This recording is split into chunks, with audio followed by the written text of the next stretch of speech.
Começa agora. Diário Econômico.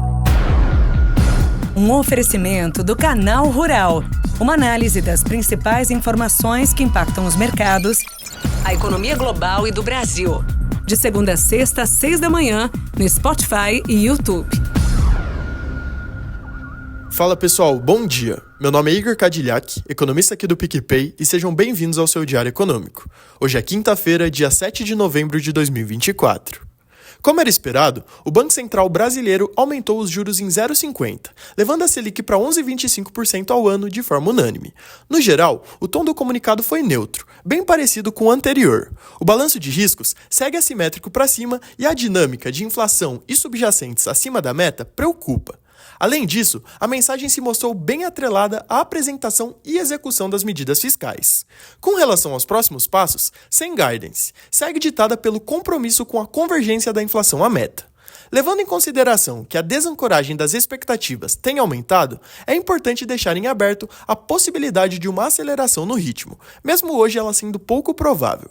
Falando das eleições americanas, da forma avassaladora que foi, a vitória de Donald Trump não se trata apenas de um retorno simbólico à presidência. Se trata de um potencial ponto de virada na política por lá.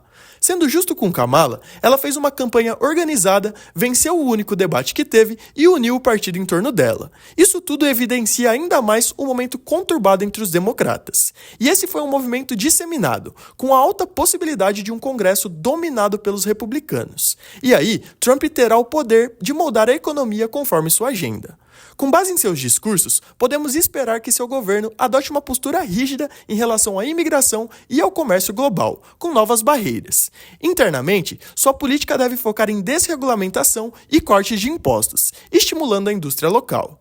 No entanto, esses estímulos podem ser uma faca de dois gumes. A falta de um controle fiscal forte, com uma dívida crescente e políticas expansionistas, pode pressionar a inflação e levar os juros a um ciclo mais alto pelo Fed.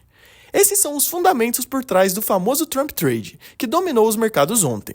Os rendimentos dos Treasuries dispararam. O dólar teve sua maior valorização em 2 anos frente a várias moedas. Além disso, com a redução da incerteza política e a percepção de estímulos internos, as bolsas tiveram alta de mais de 2,5%, com os índices alcançando novos recordes de fechamento.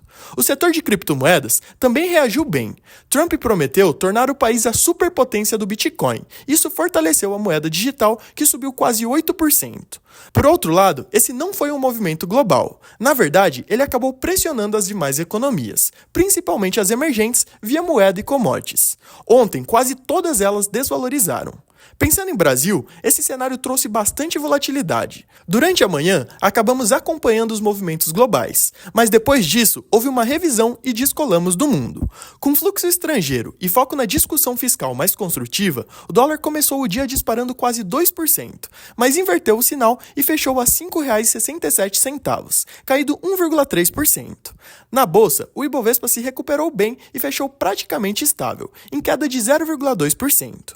Por fim, nos juros, em dia de Copom, a tendência foi de alta, principalmente nos curtos, que subiram até 16 pontos. E aí, logo depois dessa turbulência toda, tivemos nossa decisão de juros.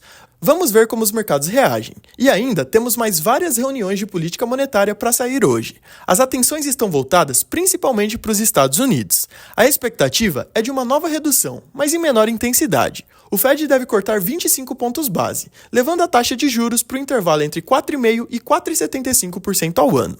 Embora o payroll tenha mostrado uma desaceleração mais forte que o esperado em outubro, a taxa de desemprego se manteve estável em 4,1% e os demais dados econômicos têm se mostrado robustos, principalmente o consumo. Além disso, a inflação, medida pelo núcleo do PCI, continua convergindo para a meta, mas ainda permanece acima. Nesse cenário, o FONC deve reforçar seu mandato duplo, se mantendo atento aos riscos de repique inflacionário e de um maior esfriamento no mercado de trabalho. Com relação aos próximos passos, esse ritmo de cortes graduais deve se manter nas reuniões futuras. Pensando em Brasil, segundo o ministro da Fazenda, Fernando Haddad, até o fim da manhã podemos ter as medidas fiscais decididas. Seguimos atentos. Bom dia, bons negócios e sorte sempre!